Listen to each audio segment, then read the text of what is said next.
Well, welcome to this County Commission Advisory Board.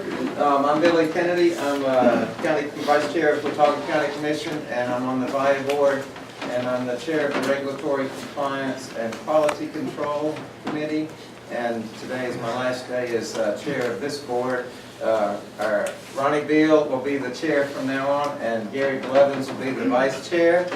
And I didn't know I come in either. I think they're both so much more tied into the North Carolina Association of County Commissioners, and I think they'll bring a wealth of information and tie us together with that, because we really need all this network when we can on this mental health issue and stuff. So, first of all, let's just go around the room and introduce ourselves real quick.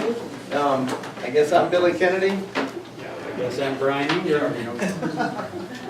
Bobby Yarwood from Allegheny County Commission. I'm Ronnie Beal, Vice Chair of Macon County Commission. Clay Logan, County Commissioner in Clay County. Colin Bruce, Provider Network with Vaya Health. Christina DePush, Chief Operations Officer of Vaya Health. Elaine Russell, Health Director, Transylvania County. Don Adams, Jackson County Manager. Ryan McMahon, Jackson County Commissioner. Where, was that it? Jackson County. Yeah, that's a poor county, right next to Macon. Lonnie Orr from Forest County, Graham. Man, that's rough getting that. Philip Barrier, Manager, Avery County. Forrest Gillum, County Manager, Madison County. Joel Mashburn, the Interim County Manager of Haywood County. And we don't want to lose him. But he's making too much in retirement, so that tells you something. I'm Bill Upton, Commissioner, Haywood County. Brian Shupin, Community Relations, Vaya Health. Shelley Foreman, Community Relations Via Health. Tammy Day, Community Relations and Admin Support to the CAB meeting. Well, thank you all for coming, and Gary Blevins too, as you know. He missed the introduction. I'm from Wilkes. A couple of little things there, mileage sheets over here on the table, and make sure to fill those out and you get reimbursed for your mileage. There's our CFAC, our Consumer and Family Advisory Committee. Pat is our board member, one of our board members on that, and she's got these packets that are applications for people to fill out to become part of that organization, and they get 3 seats on our board, and they're active at the state level too. So I don't have but one of these with you, but if you, we'll try to get some more of these, and if you know anybody that's interested in becoming that is a consumer or a family member, they really bring a lot to the table as far as personal experience and sharing their stories. So that's good. Let's see. The other thing we've got to decide is when to do a meeting. And the options that Shelley's come up with are the first, second, or third Wednesday, or the fourth Tuesday, which this is. Well, and this is something that we just wanted to discuss with the group again. As you know, if you look at our calendar of 23 Board of Commissioner meetings, the only night, well, unless you want to come Friday evening, which I'm thinking you probably don't, there are only several days available for this meeting with Ronnie and Gary and several people, Billy, several other people. They're also on the Vaya Health Board, which meets on the 4th Thursday, which means once a quarter they're coming on the 4th Tuesday and the 4th Thursday. So what we wanted to do, and Tammy can follow up with a poll, knowing that the only nights available would be the 1st, 2nd, or 3rd Wednesday, or this 4th Tuesday. There's no other Monday, Tuesday, or Thursday available. And so we just wanted to begin the conversation with the group, just because I know it's sort of hard for you guys to come over twice in the same week and travel. If there would be an opportunity, I know some people have other activities on Wednesday, but we do only meet once a quarter. So I don't know if people want to think about it. We're going to be doing a poll where we'll ask you to prioritize and see if there's an alternative meeting date that might work. But does anyone have any thoughts on that? Fourth Tuesday would be good for me, and that might help the others not make 2 trips. Well, the fourth, the board meetings are on the fourth Thursday. Fourth So, Thursday, by- okay, and well, that's- today unfortunately is the fourth Tuesday, which is the only Tuesday that one of you is not having a commissioner meeting. Absolutely. And so, that means they're coming twice in 1 week. So really Wednesdays, I don't know if once a quarter a Wednesday would be an option, but I'm gonna ask you to think about that as a possibility, just to help the number of you that have responsibilities for the board as well as this group, as well as our staff on that fourth Thursday, to make it maybe slightly easier if they can split up the meetings. I guess the big question on Wednesday is how many have responsibilities at church? Well, that's why I was saying, and I'm only bringing it up as an option, because I know you two both make an effort and try to attend, and we don't have to change it. This is, for us, a great night to meet, but I also want to be sensitive to you guys coming twice in 1 week. And it may not always fall in the same week.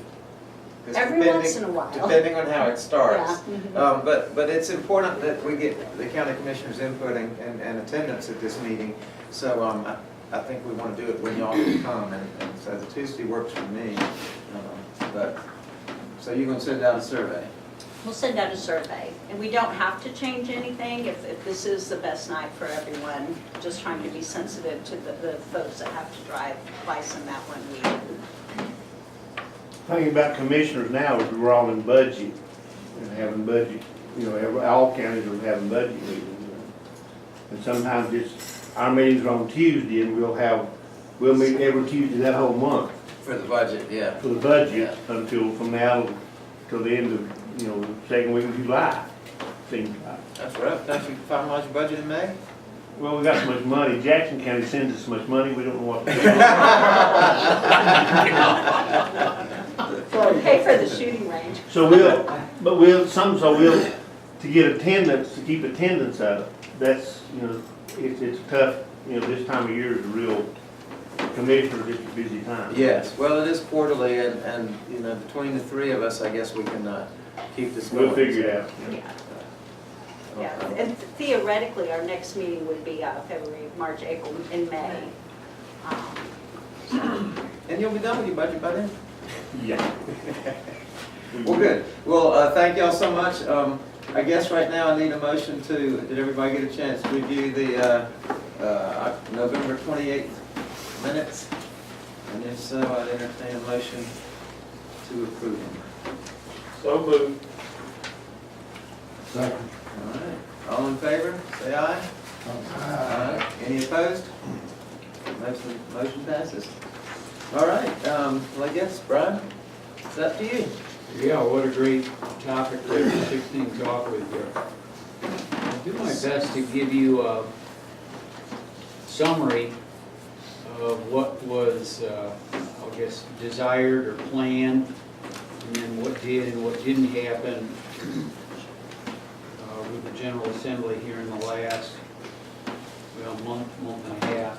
We shouldn't really get a lot of media coverage for all the activity that occurred. So we'll start with and some of it's interesting to look at some of these handouts from November. It's like the world has turned around about 3 times since then, although I could probably reference some of the things that are in here. The department has been very intent on keeping to a schedule, which would have seen the procurement process for standard plans, and we'll talk a little bit more about that as I go through my summary here, this spring. And if you start off with that intention and add to it their desire to also include in that standard plan a population of individuals referred to as mild to moderate behavioral health. And maybe some of you have heard that terminology. That's reflecting individuals that need some amount of behavioral health care. And when I say behavioral health, it really means behavioral health in that it's just mental health and substance use services, really no IDD. And for that population to no longer be managed by the LME MCOs. So technically, that means that the money that we receive as part of our capitation for this population would no longer come to us. These individuals, mild to moderate, would be served in standard plans and have the entirety of their needs, both physical health and behavioral health, met. And again, the department wanted to have the bidding for those standard plans, and there was planned to be 3 of them statewide, and then the potential of some number of provider-led entities, PLEs, and health regions. Now, in order for the department to go with that timetable and to make those changes, it requires legislation. And the major piece of legislation that's required is the change in the population of the mild to moderate to be managed by standard plans, the to-be developed standard plans versus the LME MCOs. So that set off a very big process of negotiation with the General Assembly because, well, as we all know, when something's being given up, people want to get something for it, right? So while they were beginning to change the service delivery and essentially the 1915 BC waiver, the way that's been done, there's a lot of interest in having greater definition around how tailored plans were going to be done. Tailored plans are planned to be essentially special needs plans. The department estimated that there would be about 120,000 people statewide who would meet the criteria for tailored plans. And these would be individuals that had complex mental health, substance use, and IDD issues, and all of their care, both physical health and the specialty care services for mental illness, substance use, and IDD, would all be packaged in those tailored plans. But again, that would only be about 120,000 people statewide. So if you compare that, our eligible population now that we're paid for, and you have to remember, this is an insurance model. So just because you don't have a wreck in your car, you still have to pay your insurance, right? Right. Don't remind me, Brian. So in an insurance model, it's regardless of whether or not that individual is going to use the money. So we're paid for anyone that is eligible for Medicaid, about 170,000 people. At any given time, there's about 13,000 or so that receive services. And on an annualized basis, maybe up around 30,000 people. So just like any insurance plan, you know, we're paid for a lot of people that don't end up getting services, but those people that do get services cost a lot more than what their ratio of payment is for. Again, that's just how the per member per month works. So it's a major change in how we would operate, and in making that change, there was a lot of interest in understanding what the role of the LME MCO system would be and how behavioral health and IDD would be integrated with physical health. Essentially, the department really wanted to go forward with the management of physical health and some amount of behavioral health with the standard plans, but there wasn't a lot of information yet around how tailored plans would be operating. So it's a lot of pushing and shoving politically to try to get a little more clarity around how things are going to be happening, when they're going to be happening, et cetera, et cetera. Very different ideas. You have individuals on one end of the spectrum that would probably want to commercialize the entire Medicaid program so that there would be private insurance companies, private managed care companies managing the totality of the Medicaid program versus those that are, you know, very much believing in the public system that we've been operating and not wanting to throw the baby out with the bathwater. and allowing us to continue our role with those specialty services for especially the high needs population. So there was a lot of negotiation.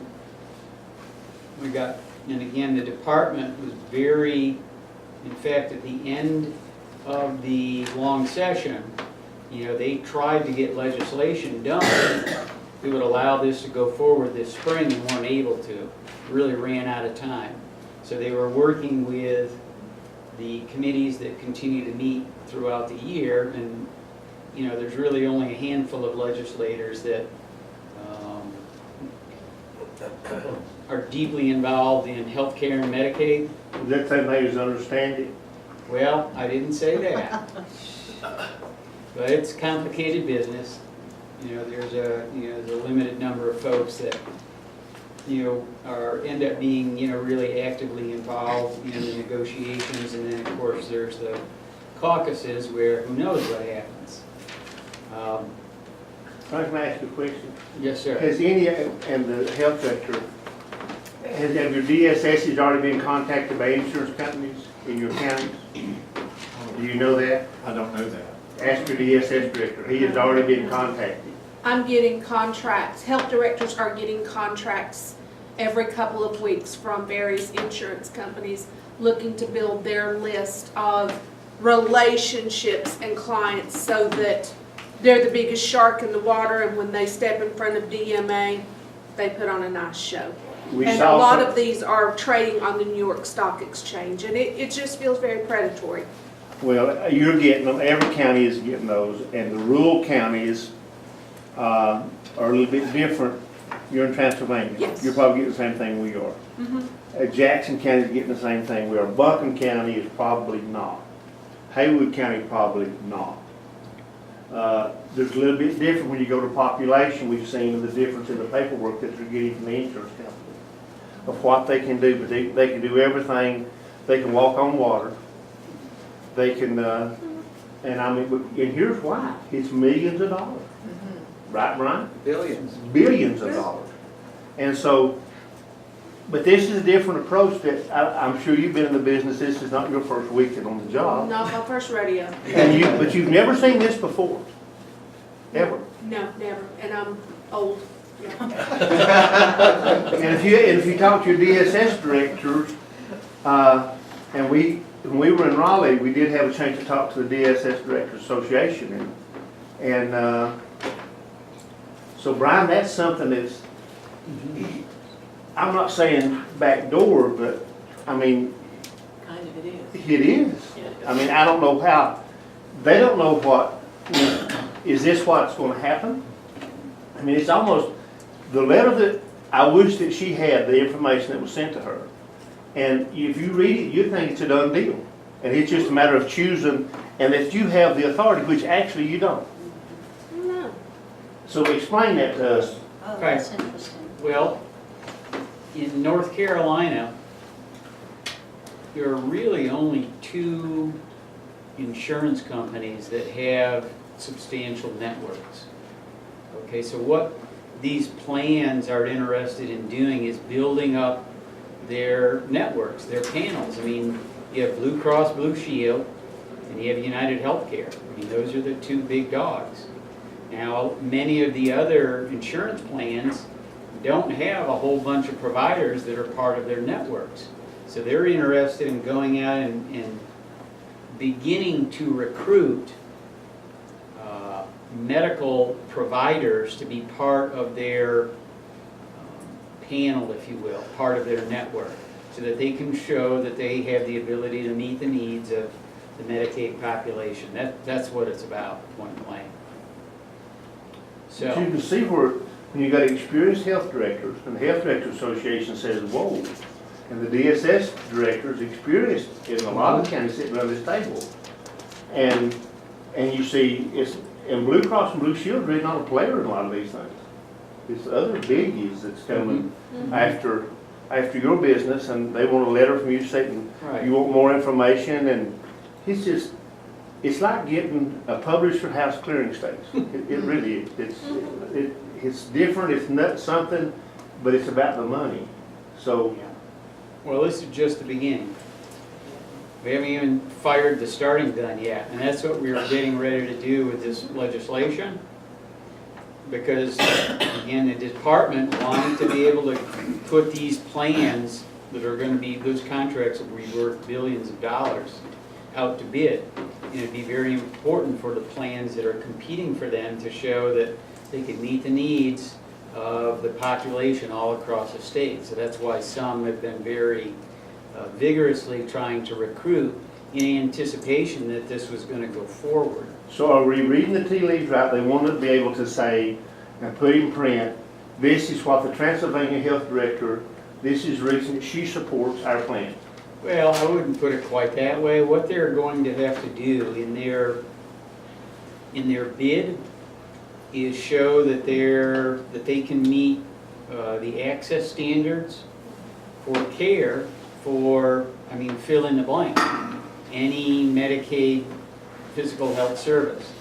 So there are, a limited, especially in rural areas, there's a lot fewer providers.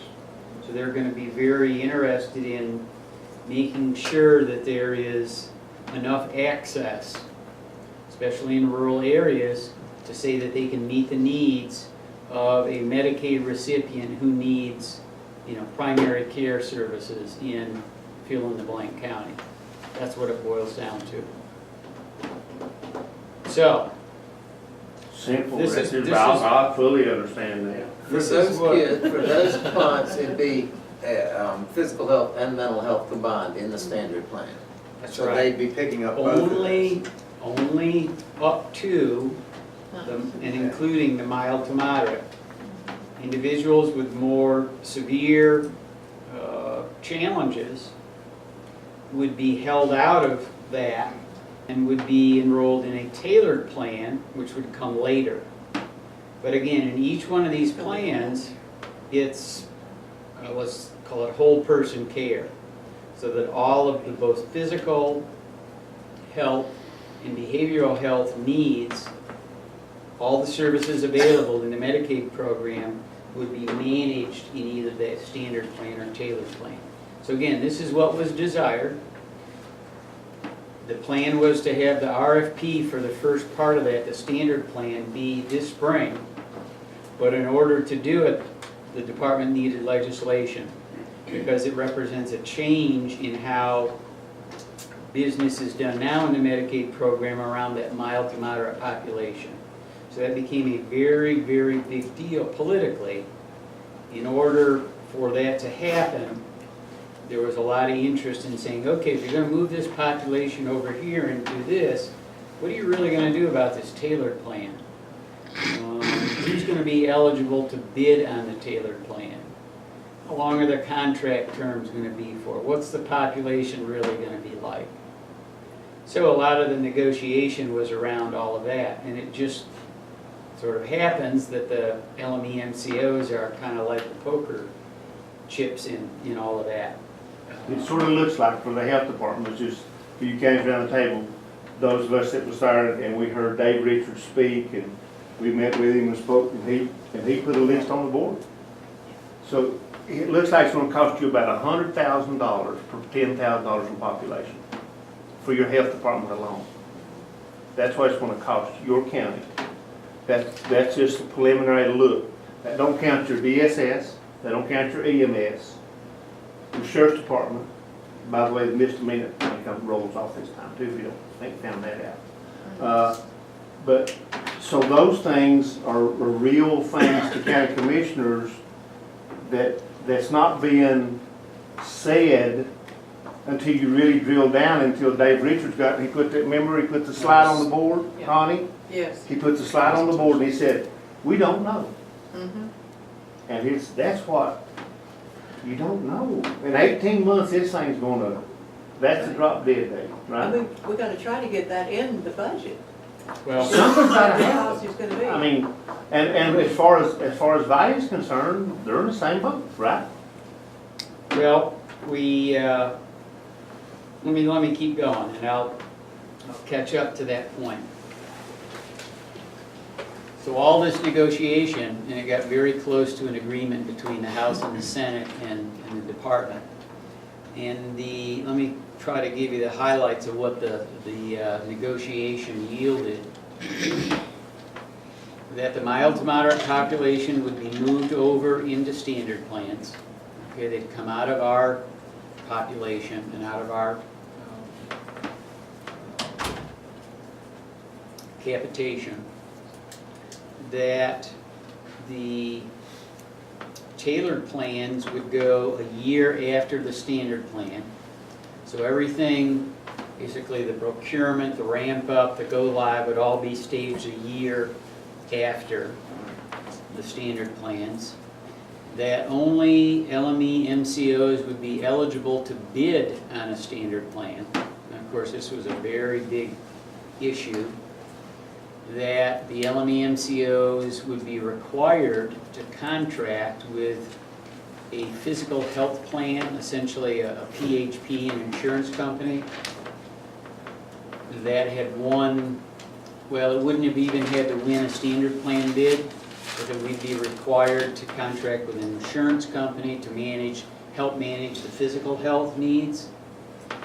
That the contract term would be for 4 years, and that at the end of 4 years, the rebidding process would be eligible to any entity that had won a bid or was a nonprofit. And those were really all the big ticket items in terms of the negotiation that would have allowed all of this to go forward.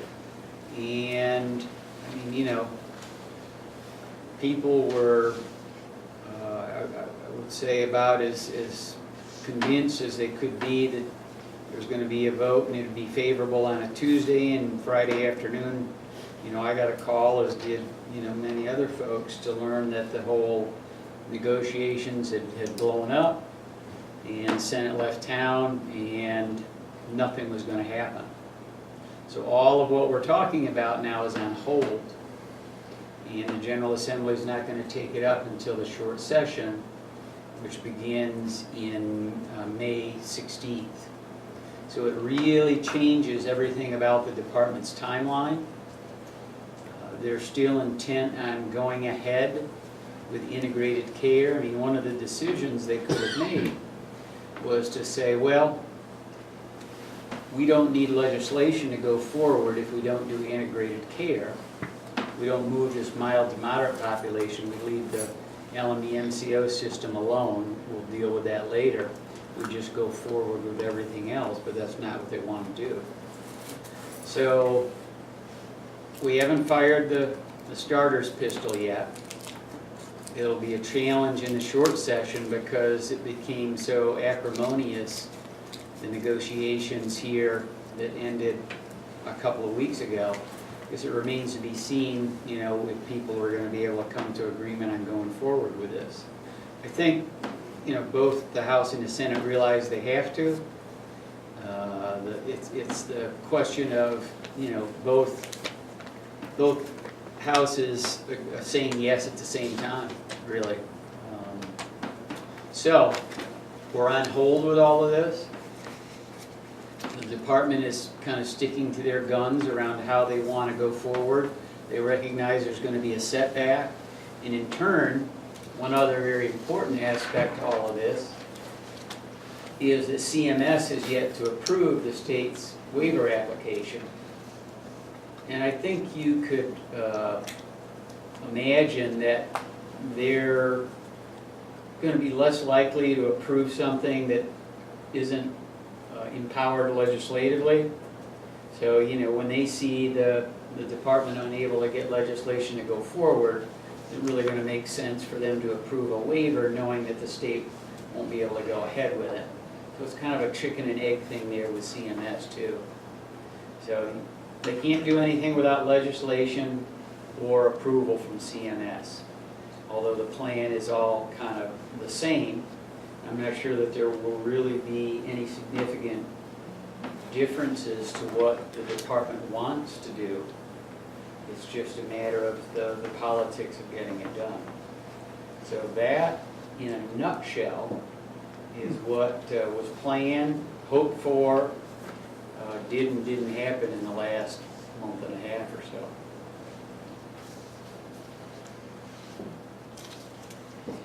Yes, sir. I'm just visiting here, of course, I'm not on the board, but I do have a question. I wish I could say I understood all that you were talking about, but I don't. But Well, I can wish you, I could have done a better job then. but can you tell me what I need to tell the county commissioners as far as any impact of what you're talking about will have on our budget that we're in the process of working on? Great question. In the next year, July to June? probably nothing. Okay. But they couldn't answer that wrong, No. Joel. They wouldn't, when we asked that question of Dave Richards, they said, well, the House apparently was on board with most of this. Till it got to the Senate. And then when the Senate, it's where it blowed up at. Because it's just like around this table, you know, we're concerned what's gonna happen in our little piece of the world, you know. And when it's complicated, it's a complicated deal. So what we're, as commissioners, and I speak for some of us, I'm sure, what we worry about is, are we gonna lose total local control with these big insurance companies, number one. Number two, is constituents really gonna be served? When you come to these different plans, even the hospital, when the hospital association tell you they're confused, you can pretty well say that it's a pretty confusing subject.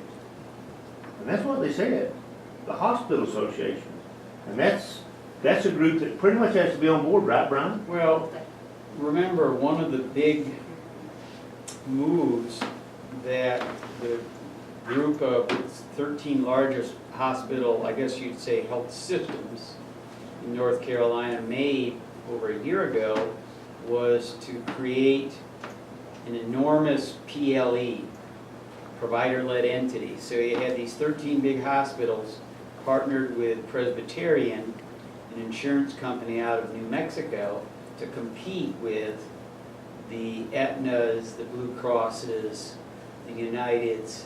So they formed essentially like a hybrid insurance company. So, you know, they might be saying they don't know what's going on, but they're planning to be very competitive with whatever does happen. And I think that's almost the way, I guess, you know, the way I view this and the way I talk about it with my board is, you know, can you know exactly what's going to happen? No. Do you know enough about it to be prepared and to be thoughtful and have approaches? Yes. But as far as the next year, I think best case scenario,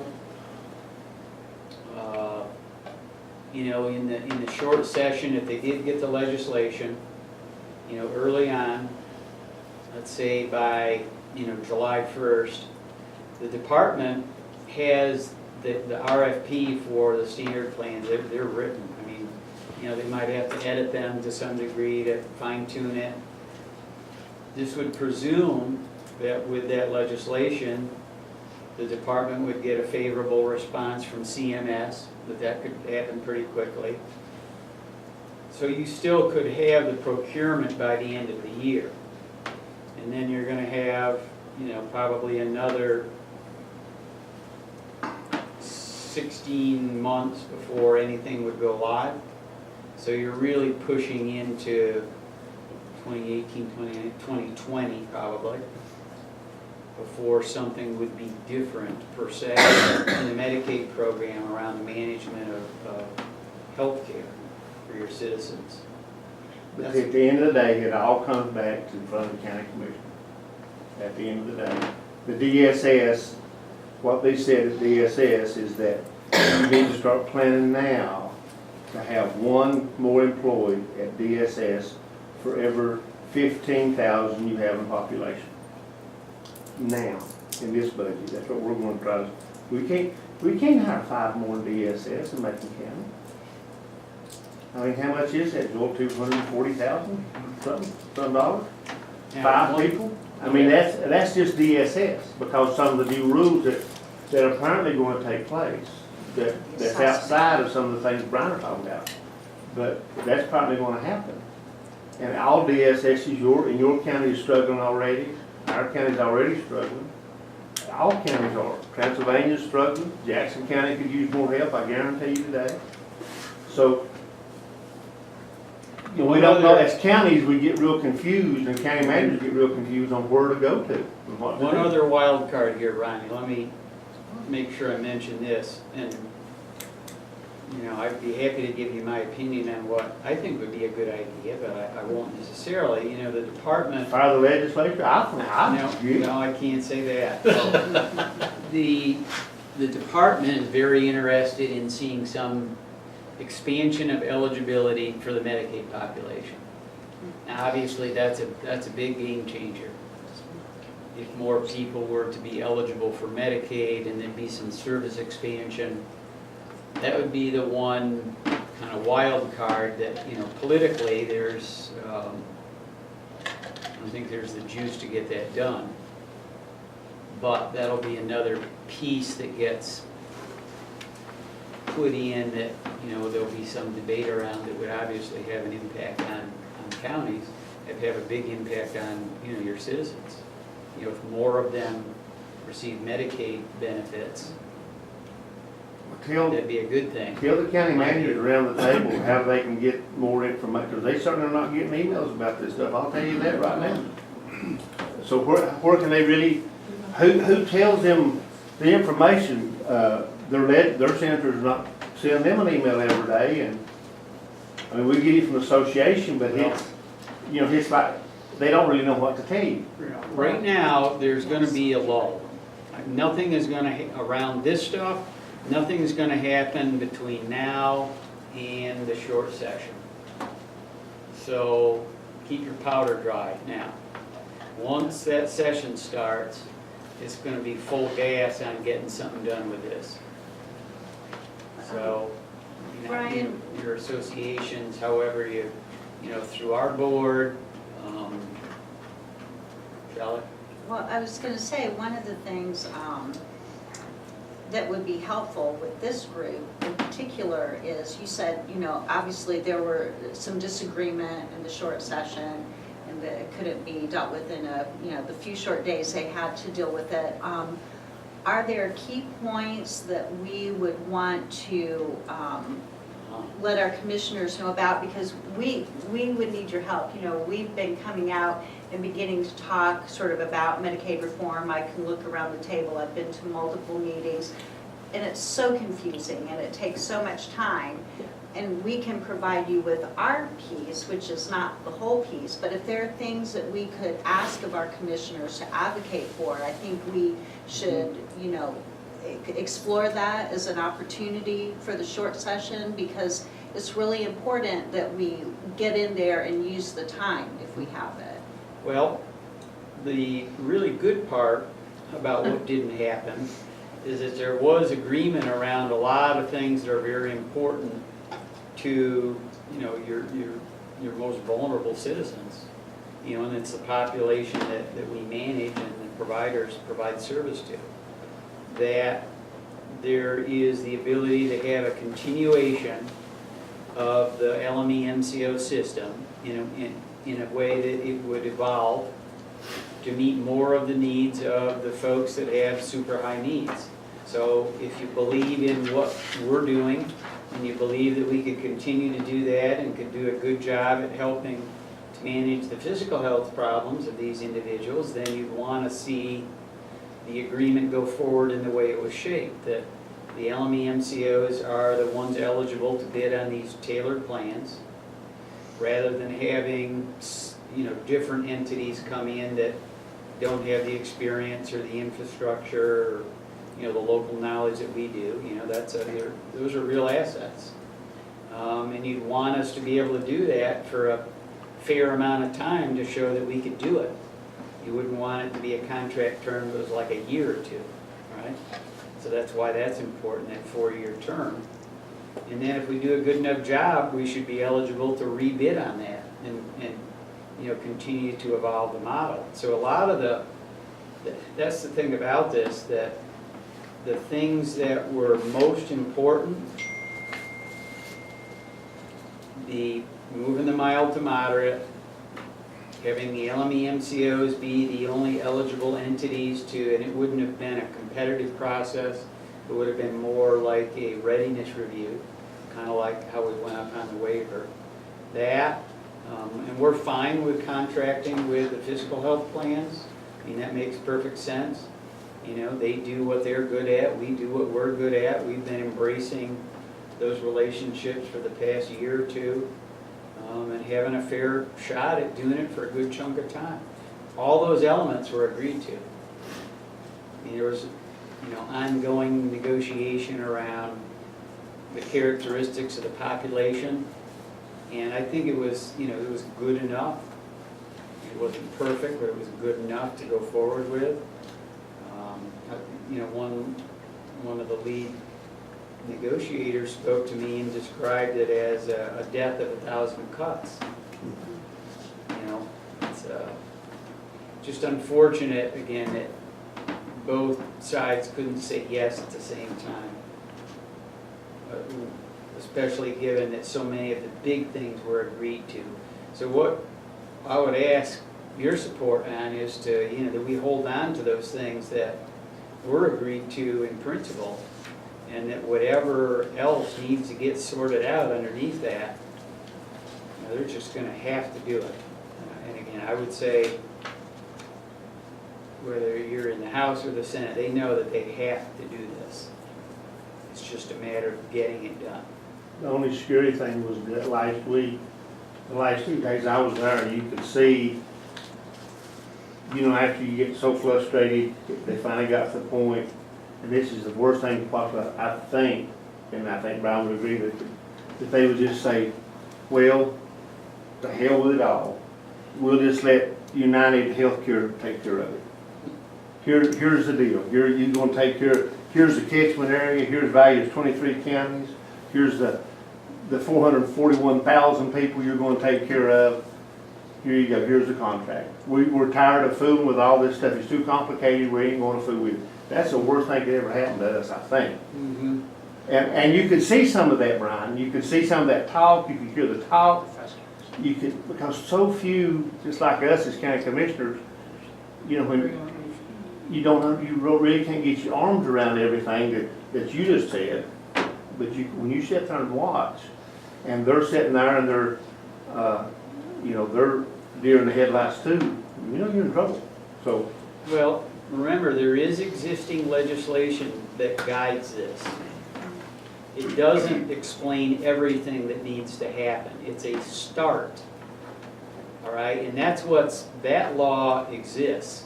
That's in statute. You know, that there is going to be managed care for physical health. The future of the LME MCOs is going to be decided, you know, after, 4 years after the physical health managed care goes forward. So there's rudimentary parts of this that do exist, okay? Not enough for anybody to feel good about. That's why they need this additional legislation. And again, they don't have approval from CMS. So, Who benefits from this delay? no one. Not even the big insurance companies? Oh, they hate it. They're ready to move on. they want that money. Yeah, but obviously they're reaching out, trying to, Yeah, but they want the procurement to go forward. They're geared up, ready to go. They want to see the contracts be out there, they want to bid on them and compete for them. They don't want more delays. No, that's a great question. No one won. So before, we can get some of these talking points out to you, and we can also resend that initial legislation, because it's probably been a while Yeah. since we've reviewed it. The other question, and then I know we need to move on, and I don't know that we can totally frame it for people tonight, but when I've been out, Brian, and I'm sure for you, Brian, as you've been talking to commissioners and county managers, one of the big questions is, okay, sort of the moderate, you know, mild people intuitively say, oh, they probably were maybe seeing their primary care physician, or maybe not necessarily using Vaya so much, but people have had concern. Yeah, who are those, who is moderate, and that's, what will be the impact on the system and the confusion around that population? and we've done a I'm sorry. Is that a question? Well, it was an open question. Well, we've done a resolution before. Would that help again when we get closer to actually see what it is? And you know, we've done one that was unanimous last time on whatever. Well, one way to, and again, if you had a draft of the legislation, which I don't happen to have with me, the latest version, you'd see the types of services that someone in the standard plan would be eligible to receive.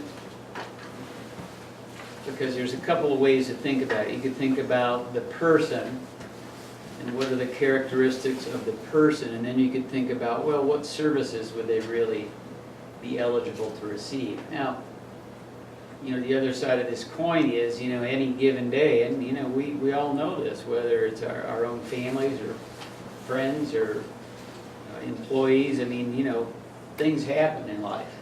And people can have, you know, very significant needs. You know, they can end up in crisis. It can be related to mental health issues, or it can be related to substance use. But outside of that, those wouldn't be things that a person would be needing on a regular basis. If you needed that level of intensity on a regular basis, you wouldn't be well suited for the standard plan. It's not organized around general needs. It's organized around very specific, high-intensity needs that individuals have. So that's kind of a practical way of thinking about it. I really think you'll see that it gets closer when we know the impacts. Nobody don't know the impacts it's going to have on the county government yet. We got good suspicions. We think we don't, but like Brian said, we still don't know. But I think you'll see the association. I think you'll see them come out with for all 100 counties, some pretty strong. You know, when Joanna Reese can't get her arms around, you're in trouble. The board I'm on is, I mean, they stay up to speed. 3 of us at one time have been on the board of directors. I've not heard, other than me bringing it up, of our 5 commissioners, the other 4 have never met. They don't know, they don't even know this is going on. Really, other than just anecdotally. You can't, there's too many other things on the, and also. But yet it's going to be so important down the line. Also back to the. Biggest change in the Medicaid program in our lifetime. And it's still the most money that comes into your county. I don't care what county you're from, it's still the most money that It's comes a lot into of your money. county. I mean, I think we recognize that. But the service expansion, the County Commissioners Association doesn't have the wherewithal to do that either. And it's a divided house in that regard. But right now, the association doesn't like to do anything or ask for anything or advocate strongly for anything that is counter to what the legislature is doing right now, because then you don't get anything else. You get that, and then you know, you're out behind the woodshed for the rest of your. The only caveat to that is when it's going to cost the counties a lot of money. Yeah, and if they see, and I think in the next biennium, you might see a little bit of a shift of opinion as we start seeing how it could enhance our ability to serve our population. When it starts costing $100,000 per I 10,000 think that residents, makes, yeah, I think it. that'll swing a lot of things. It won't happen in a short session, but over a period of time, I think there could be a little bit more. Yeah, one other thing I could tell you that, you know, I've spoken about publicly, especially with our providers, is our goal would be to keep them in place lock, stock, and barrel. Yeah. You know, not make any changes in the service system. So in other words, Acme Health Plan, you know, goes and wins this standard plan bid. We would want them to contract with our providers for that mild to moderate service. Because that, you know, John Smith that might have gone to, you know, Meridian, you know, once, 2 years ago, would still want to be able to go there if they had, you know, good experience, familiarity. You know, we want to keep as much continuity with our system as we can. So that's one of the angles that we're working on that all of you would care about, I would think, very, very dearly. And of course, the networks that we have are, you know, they're very fragile. I mean, rural North Carolina, there's not a lot of different and capable providers.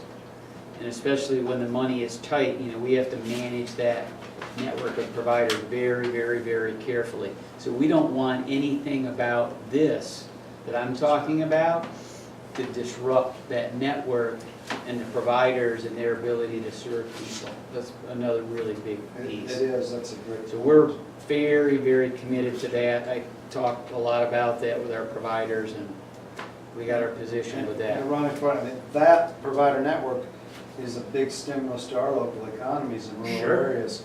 It provides A a lot lot of of employees. jobs. There's a lot of jobs under that umbrella. Daymark, I mean, employ, you know, hundreds of people in your county. Oh, I mean, we do understand that, Yeah. clearly. So, that's what I got for you. Brian, do you see the 13 hospital CEOs in Presbyterian holding together for the long term, being a player in this? It's like prisoner's dilemma, Like right? what?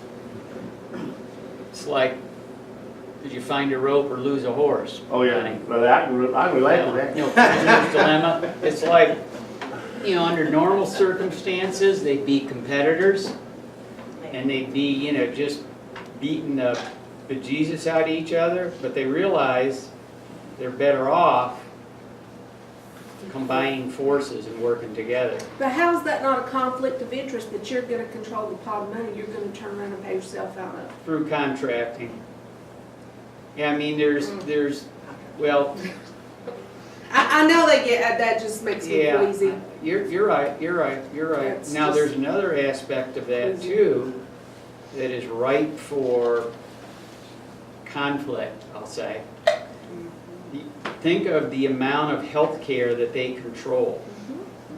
And then they can't refuse to contract with, you know, there'll be 3 statewide plans. So let's say they're one of them. And let's take, we'll just say Mission Health, okay? Well, Mission Health is Mission Health, right? There's not a lot of else out here for health care. They have to be able to go and contract with one of their competitors. That could be Blue Cross and Blue Shield. That could be United Healthcare. That could be Aetna. Except that they're already contracting with themselves, so to speak, as part of that PLE. Well, they can't go and charge more to the competitor than what they charge themselves. Yeah, I was wondering about, I thought about that the other day. Well, and on the business side, it's one thing to receive money, but then you're gonna set up the business infrastructure to pay out money. Those are 2 entirely different functions. And my Well- biggest concern is you're taking this money, that the public money stays in a public entity and all of our money gets reused, whereas you're not even worried about the part that's gonna go for profit to these private insurers in a capitated system that has to be, services are gonna have to be denied. So that's my biggest concern about it, is turning it over to a public system over to a private entity. Well, right now, remember, there is no management of physical health Medicaid. It's fee for service. I mean, it'll bankrupt the state at some point. I mean, they have, this is what every state does.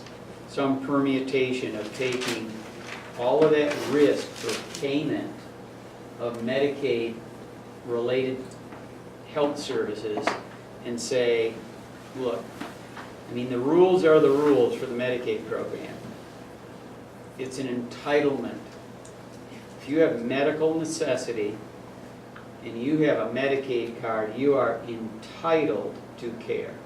Now, what care and how much of it,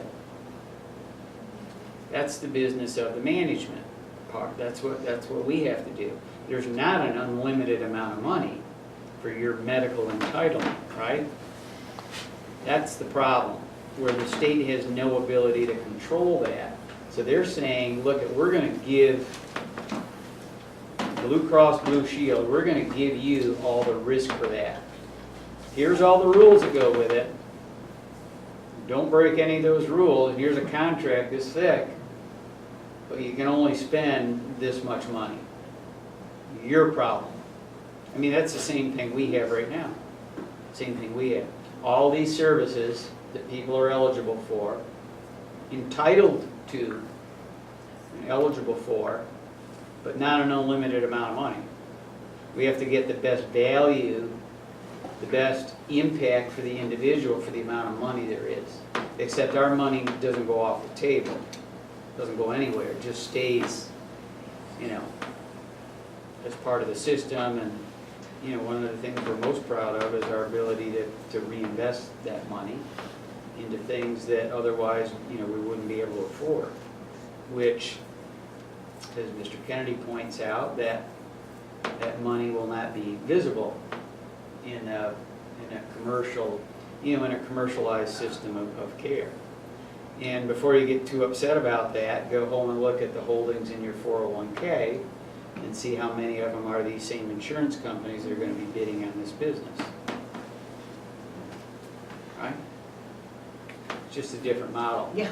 Well, we're a little behind time there, so if we can move on. I'll zip it. But it's always good to hear from Brian, and it's a changing landscape, so maybe we'll give you a little more time next time, Brian. Because we can go on for hours, we know. Well, right now we've got a Western North Carolina Substance Abuse Alliance report from Donald Roos. You have a couple slide decks in your packet that we'll be looking at as we kind of go through this. I'll try to make up some time for your agenda if I can.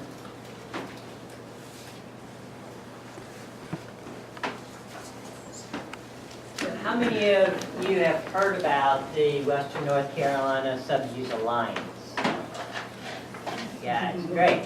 So for those that didn't raise their hand, I'll try to give you a quick brief on that, get you up to speed.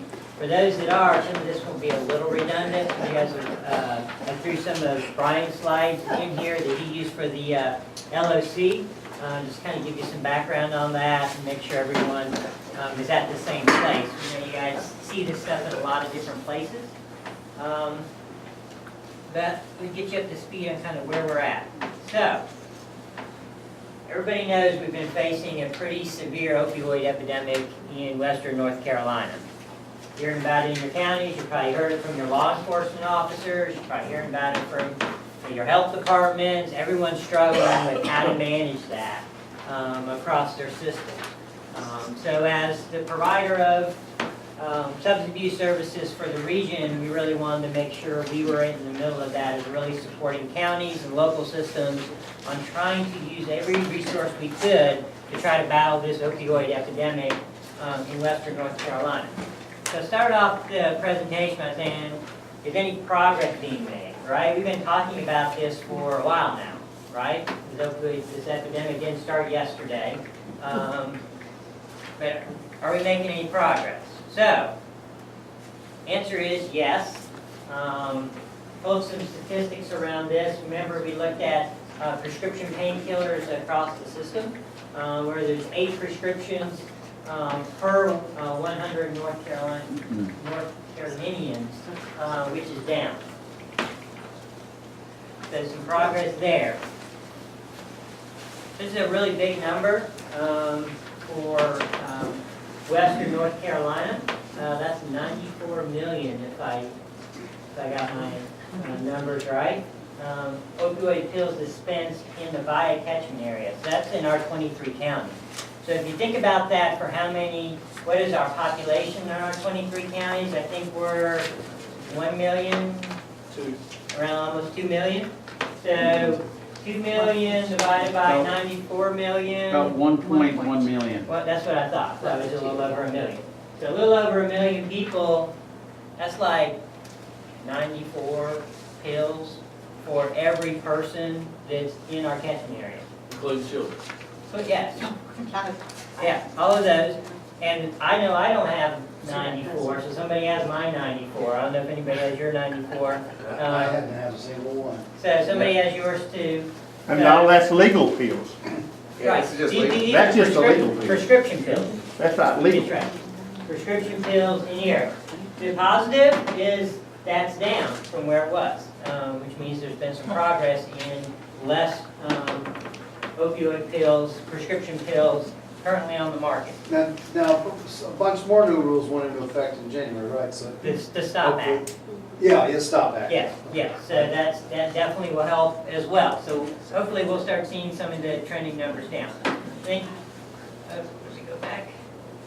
So again, another powerful slide here, I think it's important to see, is that even though the pills are dropping, the number of deaths in opioid-related deaths are increasing within the system.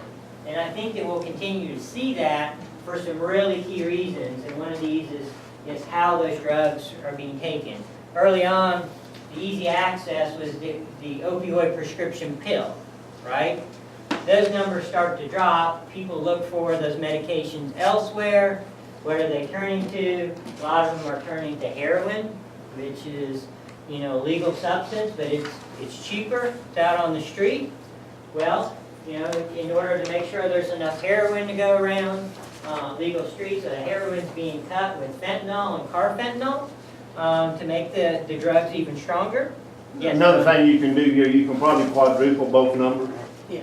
So this is what was listed on the death certificate that comes through your local health department. That's what's on the death certificate. 8 out of 10 families do not put drug overdose as a cause of death. So you can take those two numbers and, according to the secretary, who knows? Right. But you could probably quadruple them easy. Much higher. Yes. And that gets to that stigma issue too. Yeah. So, Oh, sure. so even though we're seeing prescriptions go down, deaths are going up, and we're seeing deaths related to heroin directly going up as well. So, what are we doing about it? So in Western North Carolina, we saw a need to, there's not enough resources to go around. You guys talk about that all the time in each of your counties, right? You got a limited pot of money, maybe you guys are using, you got tax dollars coming in, and it's your job to take that money and do the best good you can with it in your county, right? So we have the same issue here, is we got a limited pot of money that we're getting from the state, and we got a really big problem. So how are we going to deal with that across our system? So what we did is we brought people from all over our region together that formed this Western North Carolina 7-Piece Alliance to talk about what are some strategies we can use in order to battle this opioid epidemic and not really compete against each other and how we did that. Because what we saw on the landscape when we started looking at this problem is we were hearing all this kind of good work that was happening in the counties. Maybe your sheriff was involved in a project. Maybe your county commissioners passed a resolution. Maybe one of your counties was putting up a billboard around prescription drug use. All these unique little things, but nothing was really coordinated. And we're like, well, you're doing that. Well, we were going to do the exact same thing. So we were going to spend this, you know, we were both going to spend our money doing the same thing in the same place. So really a lack of coordination across the system. So some of the goals of the Alliance was to increase collaboration across agencies and stakeholders across the system. 2, to leverage resources to maximize the efforts, because we knew that there wasn't enough money to go around. We were all going to have to work together, not just with our money, but the money you guys are putting on the table, the money that the federal government sending to North Carolina, we had to maximize all of those resources to make it work. Reduce unnecessary duplication.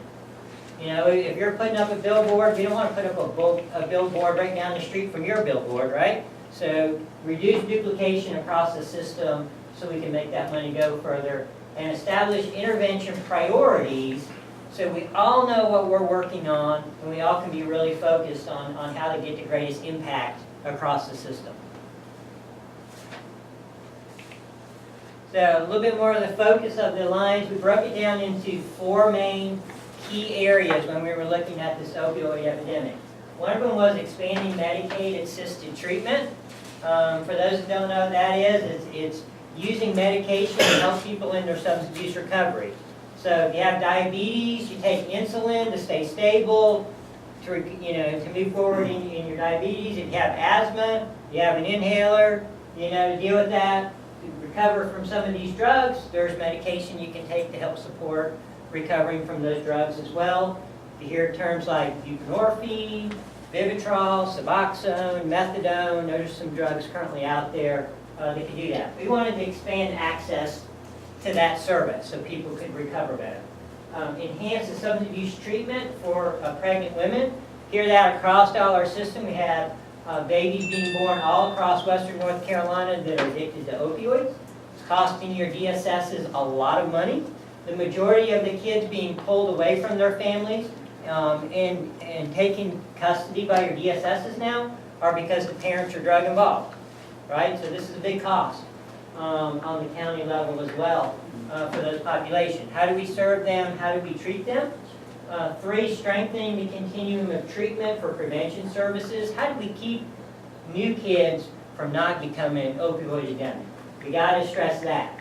You know, there's a huge growth in the athletic field. You know, people don't think about that. In our schools, football players, soccer players, when they get hurt, when they tear that ACL, what are they getting? They're getting an opioid, right? So a lot of times there needs to be a lot of education to athletes in schools around what they're using, how they're dealing with some of the pain related to recovering from injuries, right? So activities like that. And strengthening the continuum of treatment and crisis services for adults. When you're in crisis, where do you go? How do you access help? It's got to be an important piece of it. So phase 1 of the plan was to develop the plan. And I'm glad to say, if you look in your packet, you will see the substance abuse, Western Regional Substance Abuse Plan is in your packet. That is done and complete. We would love for you guys to look at that. We'd love for you guys to review that with your county personnel, your DSS, your health departments, your EMTs, your law enforcement should be aware of this plan and should know if you guys are working on anything in this plan, we want to pull that information in and sort of fuse this together. So I'm going to go over some parts of the plan today, but you're going to need to take some time outside of here to really look at that and think about what are you doing on the county level that integrates into this plan. While you're changing slides, Donald, just as a FYI, you know, you as County Commissioner Advisory Board members have received an electronic version of the plan, but we've also sent it to all of our 23 health directors, to DSS directors, to law enforcement, and to different community groups that we know are meeting, coalitions and collaboratives. So once we've fused it in, what does that do for us? So we're going to integrate in. So come to the outline. So we lay out for you what we want to work on, what are our priorities. We want to align our priorities to your priorities. We're engaging individuals, work groups, and all the providers into our network, into that group. And then we're designated work groups across the system that are going to be working on that. So if you have a project in your team, in your county, around having a prescription take-back program, most of your counties have that, right? Where you're going to say, you know, next Tuesday, take all your prescription drugs, drop them off at our law enforcement, we're going to do that. We're going to help coordinate those efforts across the system to make sure that we're supporting that. Maybe we tie our prevention providers in to help your take-back program and coordinate those efforts across the counties with that. So we would take that, we want to know, hey, we want to do this in our county. We would say, you know, that's priority number 6. We would look at our system, who's working on priority number 6? Because you'll see in the plan, there's an organization and in some instances a person that's designated for each of those priorities.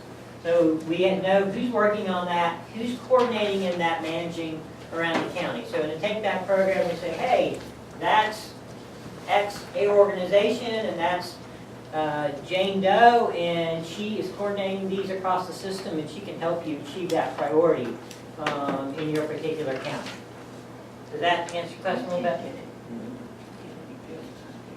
So a couple of the strategies, there's 9 priorities that we've started with. When this group started, there was lots of stuff. We really tried to narrow the focus down, even though it's still really big when you start looking at it. We got 9 priorities, multiple strategies in each of those 9 priorities that you'll see, and strategies that go across the system on how we're going to do interventions in order to achieve those strategies. So one of the things we really wanted to make sure we had is that we had clear strategies with outcome measures. So how do we know if we're being successful in reading that priority? So we built those into the plan so we could say, when we've gotten here, that's the outcome that we hope to achieve. So we're gonna walk you through some of the priorities really quick. There's a lot of information on these slides. So these are more for you to take the information with you.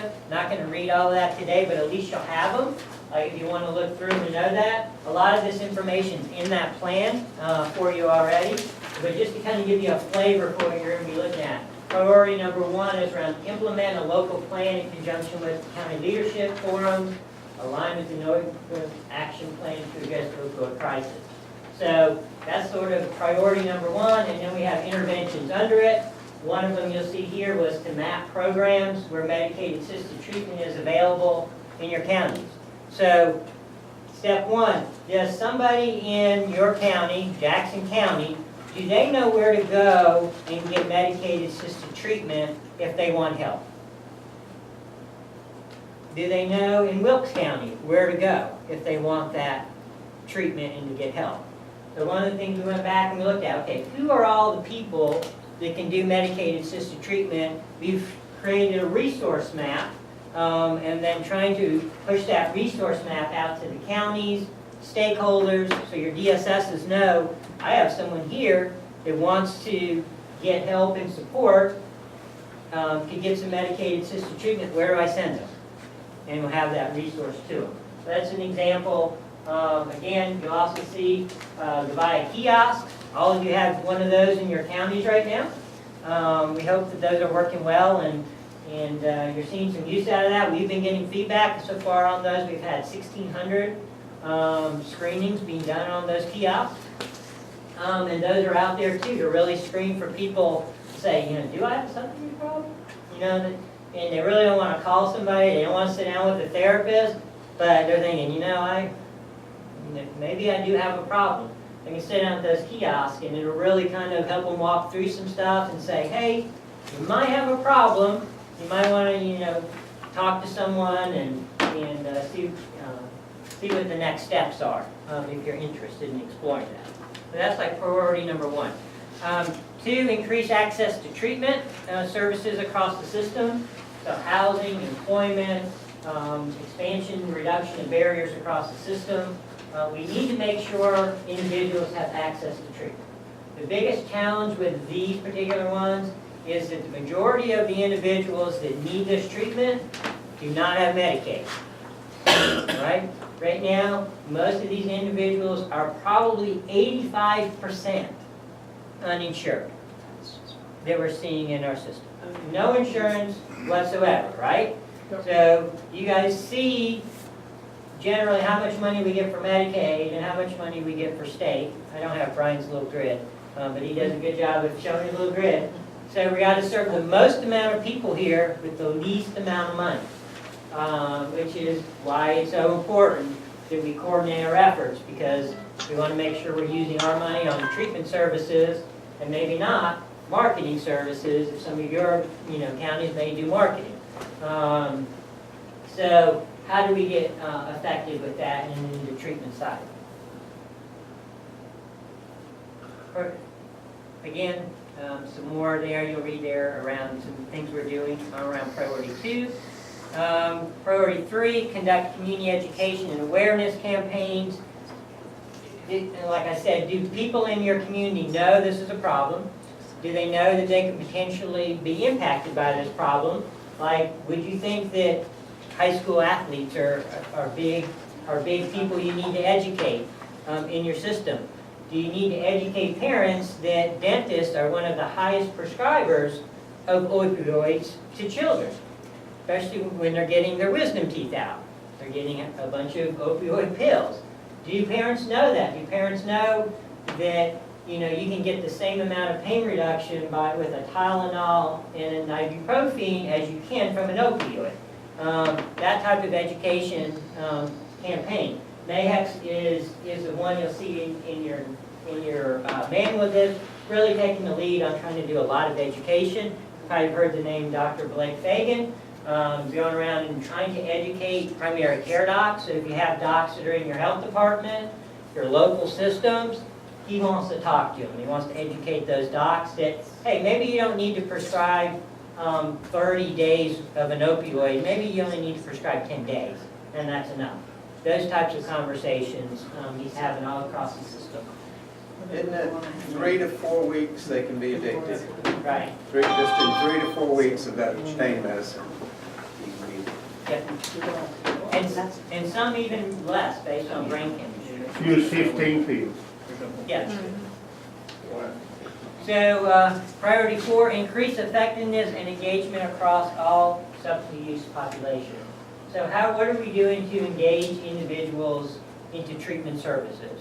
So a couple things just throw out there in this priority that we're doing is we're trying to send peer supports out to the field. If you have a needle exchange program in your county, I know a lot of you don't, but if you do, that's a heavy traffic place for people that are using opioids to show up.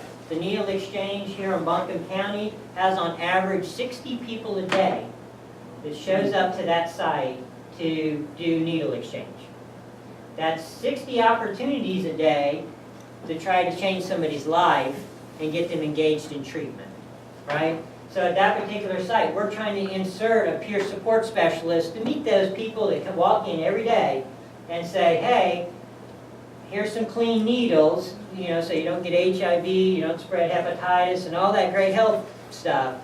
But also, we have some other opportunities here if you want to explore recovering and getting off of these drugs. We can help you with that. Are you interested? If not, here's some information. And by the way, here's a Narcan kit if you overdose that could save your life. So that type of activity we're doing, as well as reaching out to people when your law enforcement or your EMT uses a Narcan kit. Someone overdoses, happening every day, right, across our counties. They use that Narcan kit, they bring them back to life. Well, that's a prime opportunity to gain somebody in treatment, right? That's the epitome of rock bottom, right? You are dead, and now you're alive, and now is a good time for somebody to reach out to you to say, would you like an opportunity to explore treatment options? And in that peer support, aren't a lot of those trained peer supports recovering themselves? Absolutely. So they can connect with these people? They've been there, they've done that. We had one peer support specialist that the governor was here. I think he had used Narcan, and his life was saved 4 different times before he decided to And the recover. level of engagement is so much higher than it is with the standard profession. Yeah, they understand where they've been, they understand the power of addiction. How hard it is to pull yourself away from that. So priority 5, increase engagement and access to services and timely for pregnant women. So some of you guys have met Leslie McCrory. If you haven't met her, she's probably been around in one of your counties at any given day. She's going around to all the counties trying to figure out what resources do you have in your county to serve this population. How do we connect with them? Because it's just not substance abuse treatment, right? It's medical services, it's prenatal services, it's postnatal services for the babies. What are the systems that need to be talking to each other in order to provide the wraparound services for that? And she's been working on this priority in your systems. Of all the things we talked about when we put this thing together, this was probably the most, Heart-wrenching. oh yeah, well, for your health department, 6 out of 10 walking through the door with an unwanted or unexpected pregnancy or addicted. 6 out of 10 is the average across our area. In Transylvania County, I don't know what it is, but it's about 6 out of 10, 60%. In all of our counties it is. And that's a lot of people, but if you treat the mom, you treat the baby. But if you let that baby, at any given day, go to any of y'all's, you got somewhere in every county, and there's somewhere rocking these addicted babies every day. Making a program for progress, they're rocking these babies every day. So, and Brian will tell you, it's hard to get something that you can write to get funding for this. It's hard because do we put mental health workers in every health department? Does Transylvania County, Macon County, Jackson County, Haywood County, all of our counties, do we put in Clay County, do we put a person in that health department that when that lady comes in? Of course, I say yes, but there's always come down to money. It's money, money, money. Had we done Medicaid expansion, we wouldn't have this conversation, number one. But this point right here, in the long term, looking down the road, long-term vision, all of it's important.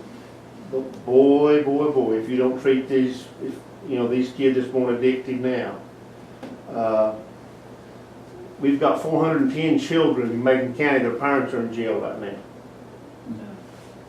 Put that, and Haywood County's even more, right? Sure. So, Yeah. so where these kids are going to grow, these babies are being born, so we don't know what, even it come out of that, you can, and Don will tell you, we don't know what the answer is here. But we do know that it's happening every day.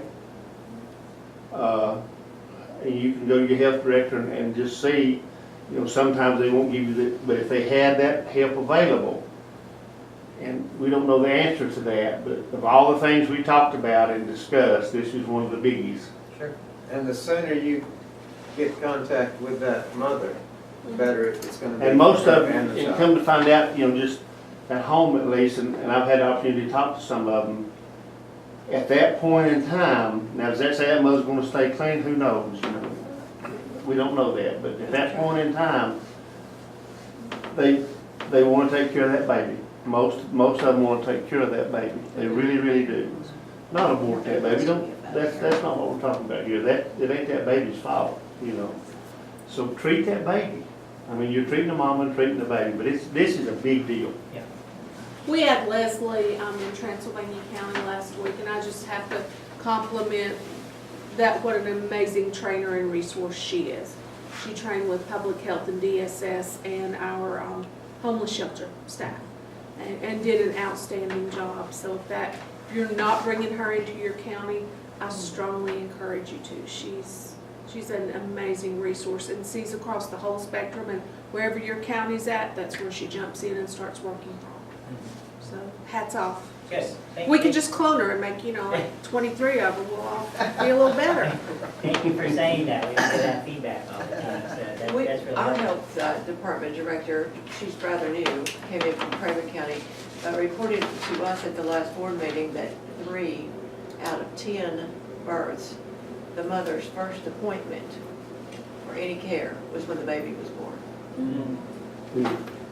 And And Grant we know County is working prenatal with is- Cherokee and Clay on a big project. Yes, here in and- Massachusetts. yeah.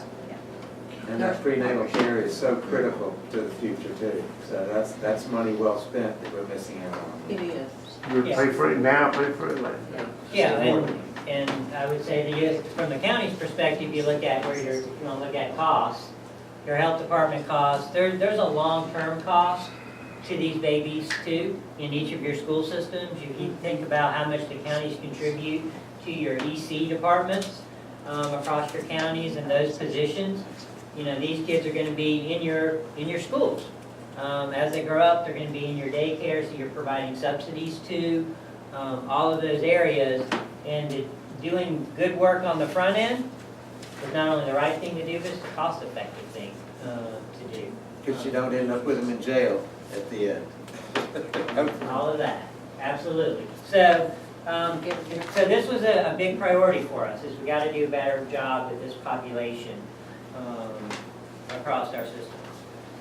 Now, I'm gonna try to speed up a little bit here, because we have a lot of time. So priority 6, you can read that, increasing the number of providers and organizations that provide integrated primary care, behavioral health. Again, that's really around the population health piece, is that we can't do this alone, right? A lot of the previous one, a lot of these individuals aren't accessing services in our system. They're showing up at your health departments, they're showing up at their primary care docs in the system, and we gotta do a better job of integrating those services. One of the techniques here is using the ESPER, if you've heard of that.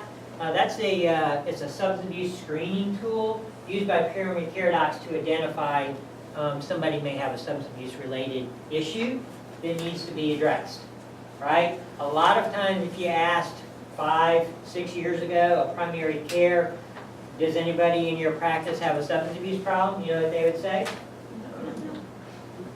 You know, they weren't asking the questions, right? Substance abuse has a lot of medical issues tied to it, right?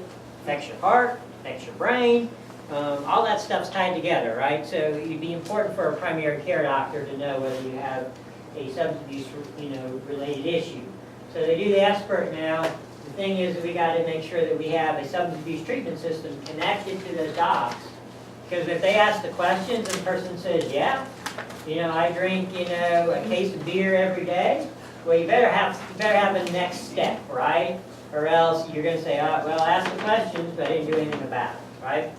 So connecting those treatment service systems to those portals of entry so we can make sure that they're better connected, better integrated. And that's what, Brian was talking about with the new waiver. So like that's a goal of that. It's a goal of what we want to do under that tailored plan is to make sure those systems are better integrated.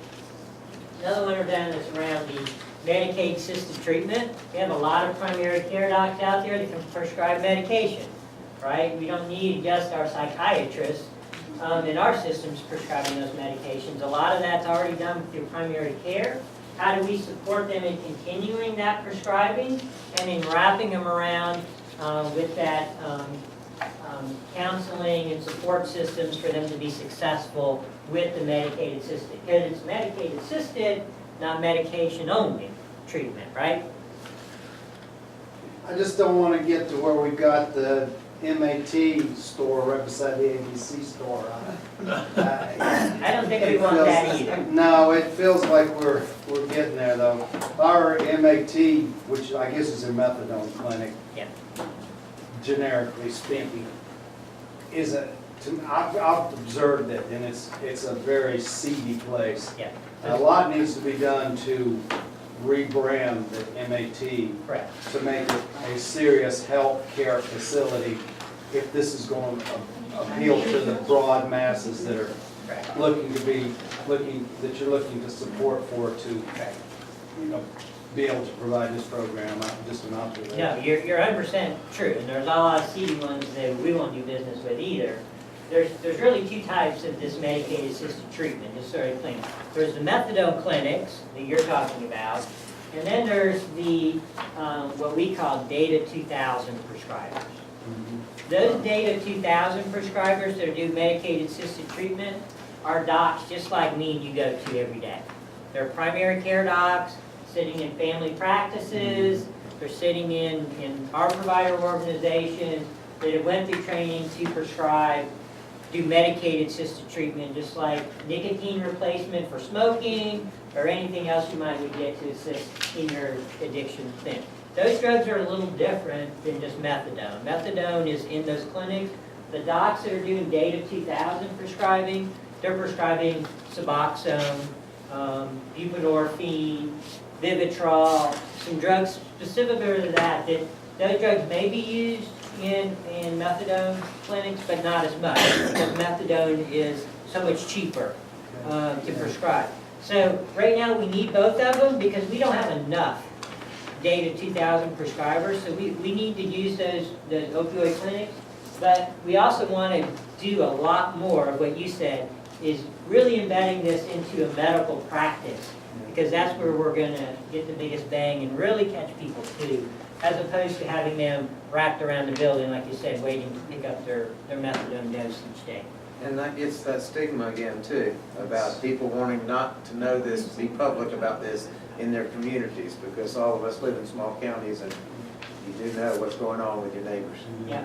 So priority 7, real quickly, we saw the need, we got to expand peer support services. This population does not engage in treatment easily. They don't show up at your door and say, yeah, I want treatment. They're not calling our call center every day saying, hey, where do I go and get help? They're really not. So we need to actually have a better presence of being in the communities and engaging them where they are. So we're like the program around engaging the needle exchanges, recovering people, that the methadone clinics you're talking about where people are outside the building wrapped around. Well, we got a project in one of our priorities where we're going to send peer supports out to those facilities. captured audience, right? They're sitting there waiting for methadone, great place to continue to engage those people, make sure they're engaged not just in getting their methadone every day, but in treatment. When they go to the methadone clinics, they have to get therapy twice a month. Well, we know that's not enough to really, have true change in their lives. They're only required to do that, and a lot of them only do the minimum. So we really want engagement in a deeper treatment episode and provide some other supports. Maximize funding sources for service delivery. This is where you guys help us too.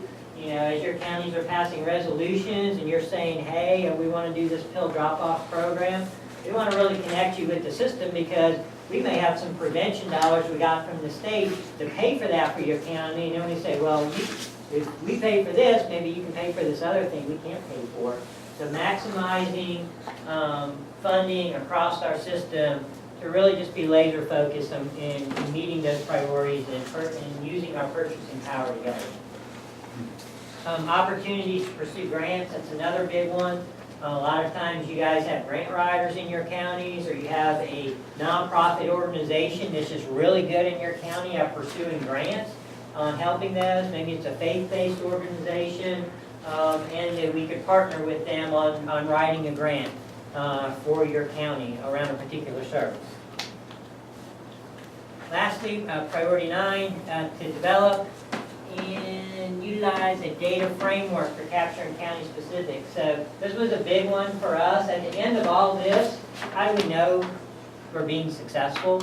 How do we know that we're really making a difference in Western North Carolina in each of your counties? We got to find a way to capture the data and then give it back to you. So by the time this next meeting, your next county commissioner advisory board, hope be standing in front of you saying, okay, this is what we know that's going on in each of your counties. This is the impact that we're trying to make in each of your counties. This is what's working, this isn't what's working, and this is where we need your help to make it work better. That's got to be a data-driven piece. Right now, the state doesn't have a great way of capturing any of that data, right? Everybody's trying to grab it in different places, and you see lots of pretty slideshows and everything right now, but nobody's systematically doing a good job of capturing that data and using it to make good quality decisions. So that was a huge priority for us moving forward. So, well, 4 questions. So this is sort of what it looks like, right? This is a bunch of people out there in the world doing lots of good work. So right now, each of your county has these in there. You're familiar with these? A lot of you guys have local coalitions and collaboratives in your county that are saying, hey, we want to work on this project, right? And they're out there doing some great work. We may or may not know what they're doing. So we need to figure that out. We need to integrate them. There's groups that are working on the perinatal project, the MAP program, communication and marketing. There's all these groups all over the place in each of your counties that really previously were not talking, they were not coordinating, and they were all siloed.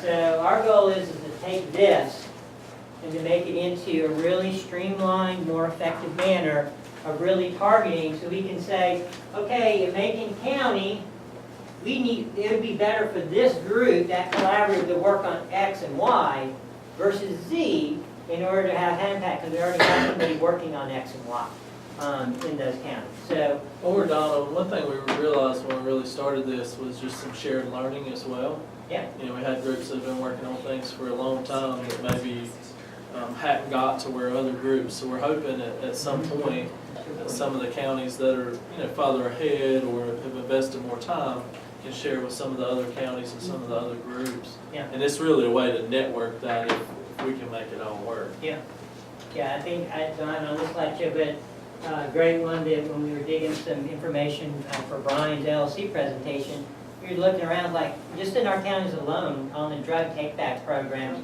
we've taken back about 4 tons of medications, Wow. pulled off the street. And I know they're not all opioids. Some of them could be anything, but nobody sorts out the pills when they turn them in, so they don't need by weight. But I still think that those types of conversations need to take place so we can see where we're having an impact on those systems.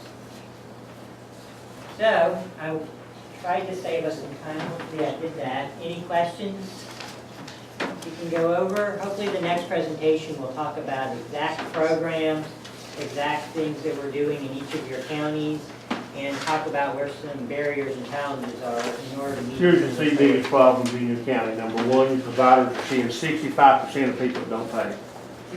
In the far west, we're gonna lose our provider. This is something gonna happen. You heard that at our mental health task force. 65% of the people are not paying. It's a real problem. 65% of the people they see don't pay. Number two is the assessment process.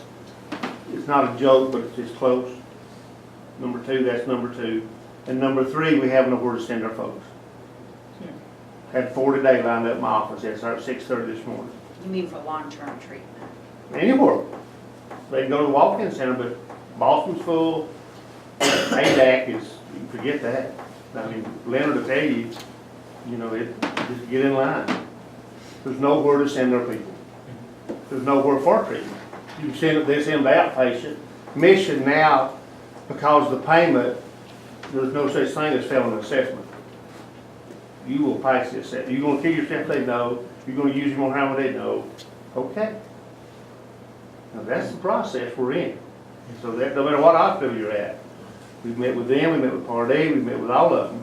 So there's more problems than just what you, the assessment process has got to where it's absolute because of the money. You know, they say, well, you go to Boston, then you have the walkouts. You know, if they're IVs, they're one thing, involuntary commitments are one thing. And then you have, so there's problems beyond the process. Sure. And your number one is, without providers, you have nothing. And if your providers keep on seeing 65% of the people's not paying, you've got real problems. Yeah, I mean, So, it's a huge issue. This last year, we lost $7 million in state dollars. but they're not getting paid, Budget period. reduction. Well, we're paying them. They said 65% of the ones that come in they were not getting reimbursed for it at all. Right? Well, Ain't that's that what not you said? exactly I think they were. true, but. Yeah, I think what they meant is that they were indigent. For instance, I know Nan used the example, or. Oh, the tabs that's right here, that's what you said. Well, I can tell Tabitha that I know that we're paying them well, but. Yeah, but I mean, still, but the people are seeing that they're not getting, that they don't qualify. You know, Well, those individuals would qualify for state funding. We have very limited state funding, but I can guarantee you, we've put all of our resources into those comprehensive providers to make sure they have enough money. There may be other people in our network that don't have enough money, but ACS, Meridian, we've pooled what we have left in our system, Daymark, RHA, Family Pres, to where they have enough to serve the populations to show up at their door. So if Tabitha's saying, I agree, 65% probably don't have insurance, but we're covering that cost. We'll clarify on the that. insurance side. Yeah, We got a big meeting on the 27th, so we'll clarify. yeah. And And Vaya I would still, be glad to be there for that conversation. You can, well, we're 54 signed up so far. We're gonna try to start, we've had a walk-in center, people don't know where it's at, so we're gonna start a no wrong door policy in Macon County. That would be great. 27th. That would be And, great. And our goal is, our priority is to make sure you have a provider that can see those people. So if they feel it's not there, then I want to know about it so we can try to fix it for you. and Vaya still has the highest Medicaid,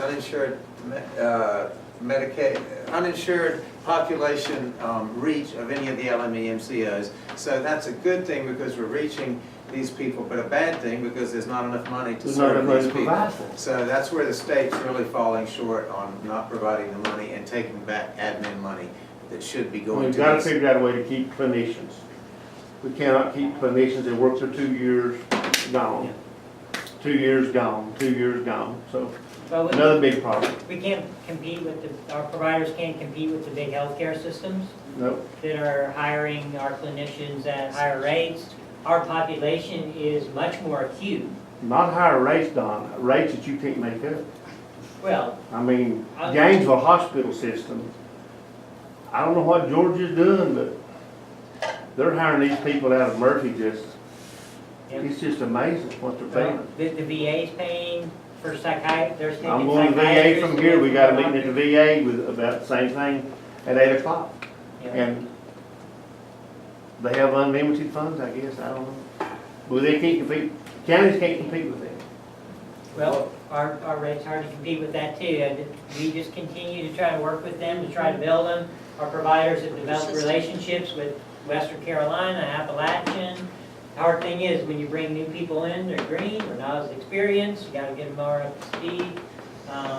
But when you're working with this population, the Medicaid population, there's gonna be a lot of workforce development in it. And that's been one of the things that we've tried to put a lot of time and energy in, is developing those workforces. Because we know, as you develop skills and you get better and better at it, you become more marketable, right? That's how we all sort of got to where we are, we became more marketable and move. We don't expect that that will change anytime soon. Well, thank you, Donald. That was a Yep, thank great you. presentation. Thank you, Donald. I guess we're on to Stepping Up initiatives with Sure. Shelley and Brian. And we'll make this short. As most of you here know, the North Carolina Association of County Commissioners, along with multiple other state partners, have been promoting a program called Stepping Up, which is basically a national program that has counties begin looking at their justice system and people coming in and out of the criminal justice system who have mental health and substance use issues and how to more effectively intervene. We've been working with multiple counties, and when we talk about stepping up, there's the official Stepping Up initiative, but we've been working with our counties all the way from jail diversion, looking at jail diversion opportunities for that segment of folks. Jail treatment programs. We're doing work with some of the counties on looking at medication-assisted and substance use treatment within the detention center, and then reentry programs. How do people coming out of detention centers get connected up with needed treatment services, and more importantly, trying to build more opportunities around housing and employment. A lot of these initiatives came up as part of both the association's effort and many of the county's opioid leadership forums. One of the things that we were able to accomplish will be in July.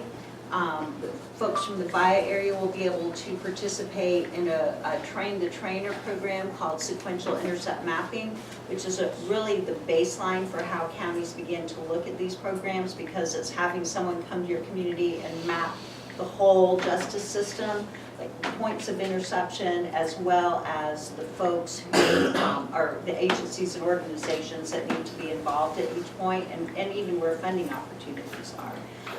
So we're going to continue to work on that. We'll have people go through the training. We're going to be going to the Western Regional Sheriff's meeting the week after next to talk with them about their interest in doing more workshops around this issue. But there's a lot of interest in the community, so we hope you'll be stepping up and supporting your counties and doing some of these activities. Yeah, Brian said that would be good. We practice that. But one thing, so we've sent out information a few times to county managers and to this group. But, you know, one thing we would really encourage you is to at least go through the mapping process for your county, regardless of what stage you're in around, you know, jail diversion and those types of things. So really just starting to map out those different points that folks can be intercepted. And, you know, if you went to the conference last year, has it been a year? I think, yeah, it has Seems to like a be. year. There were some really just remarkable stories from like Pitt County and some other places where they'd had folks that they were just jailing. You know, they jailed a gentleman hundreds of times, and all he basically needed was just some support in the community. He's living on his own, and they demonstrated the money that had saved that community, and it was a couple $1 million off of this gentleman that was just doing petty things that continued to get re-jailed. So just, you know, it's thinking outside the box, not always charging people on certain offenses and giving people opportunity to go back to work or be placed, you know. This came out of NACO, and we've tried different things across North Carolina. I helped set up the Stepping Up in 4 counties and 4 rural counties. And like we would have to do, if we decide to do it Jackson, Clay, Macon, we'd have to do a combination. We done in Granville, Vance, those 4 counties right around there.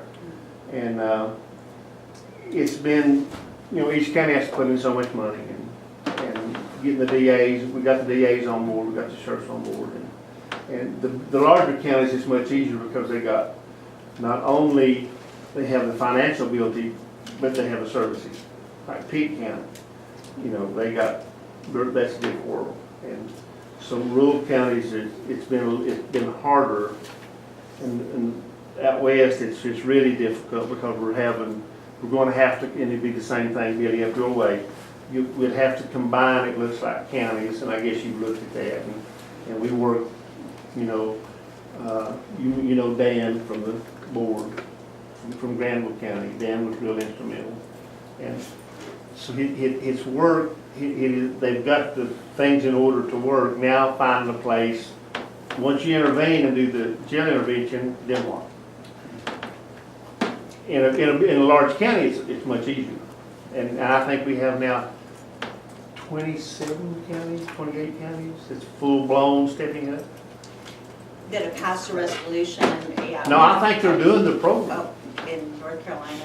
Yeah, but they're mostly metropolitan counties now. Granville and Vance and I can't remember the other county. But they're getting started, and so we're sort of watching theirs, and each county had to pass a resolution. It's a wonderful program, and it can save the county a lot of money. It can save the state a lot of money. Even if you approach it just from the sentencing portion, reducing the number of people that end up in your jail. Oh, yeah. I mean, there's some, we say small things, that's a big step for a lot of Well, communities. we're paying for this fella's new jail right here. There's different appreciate it, places Ted. that counties sir. can really jump in and Well, yeah, it's start things trying to like impact. people being in jail past their sentence because they couldn't make bail. And that's the kind of person we don't need to be keeping in jail. And so will Vaya help with this mapping process? Sure, there's some kind of framework for that. Yes. And I don't mind the county putting effort into it, but There where do we is. start? Yeah. So where we start is, it's a very expensive process to do a single county training. It's around $25,000 for a day and a half, and then for the trainer, it's about the same amount. Because we have been working with the statewide collaborative that has secured the funding to do the trainer, Vaya as an MCO will be able to help select and send some people to do the training so that they would be then available to do the mapping free of charge for any community. That's sort of the obligation we would make, is whoever attends, you would need to be available to support a county, any county that asks you, not necessarily the county you're from, but a county that asks you, and you wouldn't charge for it. So it's a very valuable resource, and we have found that it's really important to start with the mapping process. It was Warren and Franklin County is what I was trying to think of. Franklin Warren, County, yeah. And Warren County sort of bucked it. Anybody ever been to Warren County? I So- think so.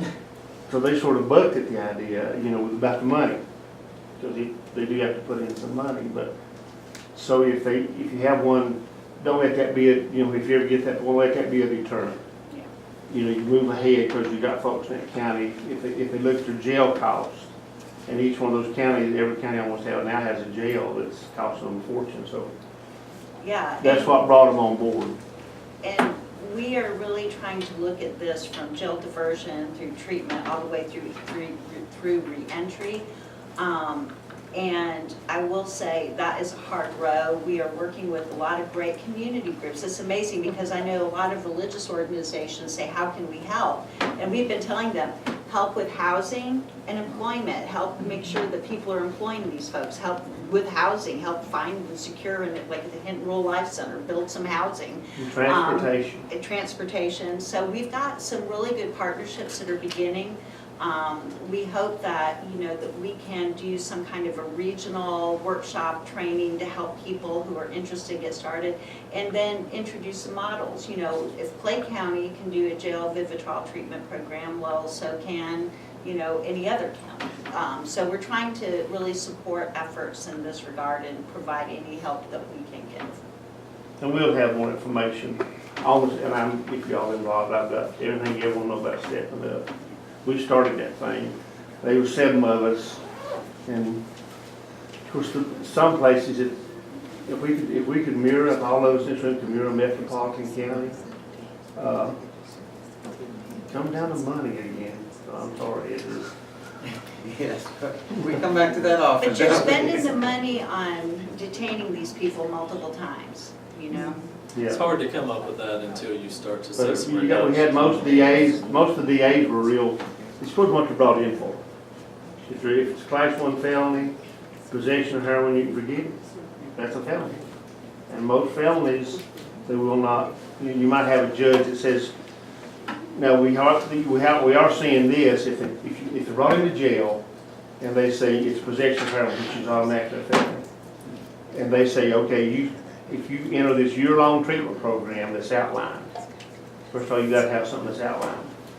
But if you sign this paper, and if you don't attend this program, if you fail a drug test and you don't attend this program for the full year, here's your consequences. And they sign the paper, and there's no going back, there's no, of course, to stay out of jail, it's real easy to sign that paper. And we've seen, Orange County is a prime example. Orange County is a good example of that. So it's, But they need some wiggle room, because we know that that you don't usually recover in one time. that court system, This you got is, somebody watching, it's like multiple mothers times, against so- drunk driving, they got somebody watching too. Kind of failure is part of the process to heal yourself. Yeah, it's, but it's a great program. Well, good, Shelley, I wonder if, what we'll be doing for the next meeting, and if you want, the participants, the county commissioners and staff and everything, to send you questions or, topics they might like to go, or are you already overwhelmed? No, I think what we'll do is we'll do the poll to decide if we want to continue meeting on the fourth Tuesday every quarter, or an alternative Wednesday. And if you guys have an area of interest, we certainly are more than happy, to respond. We want money. Well, you're supposed to be going to the General Assembly and getting our state We're going to funding. Washington. Anybody going to Washington? Brian, you going to go up this weekend? Is anybody else going? Bill, you going up for the legislative conference? Anything you want to tell your congressmen and the senators, like? I would have to tell him myself. To make sure the translation. Here's the list. That affects us all in the room. It affects all of us in this room, I think. Maybe not Transylvania so much. We're going to talk about PILT. None of us got SRS money this time. Nobody got SRS money. You're talking about forest? School resource money. Yeah. So nobody got that money. And that's probably a hit to Haywood County, probably $500,000 to your school system, $350,000 to us, probably another $200,000 to Clay County.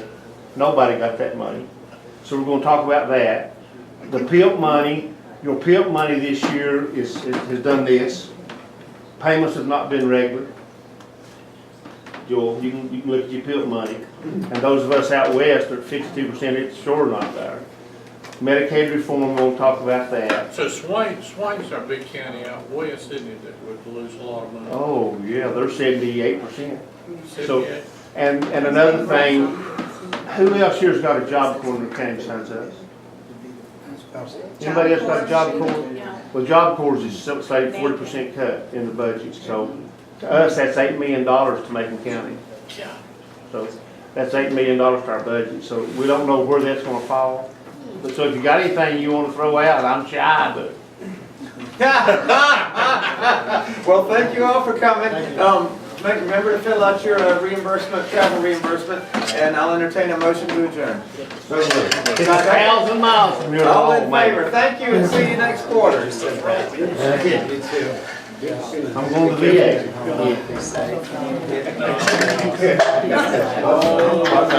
Several miles.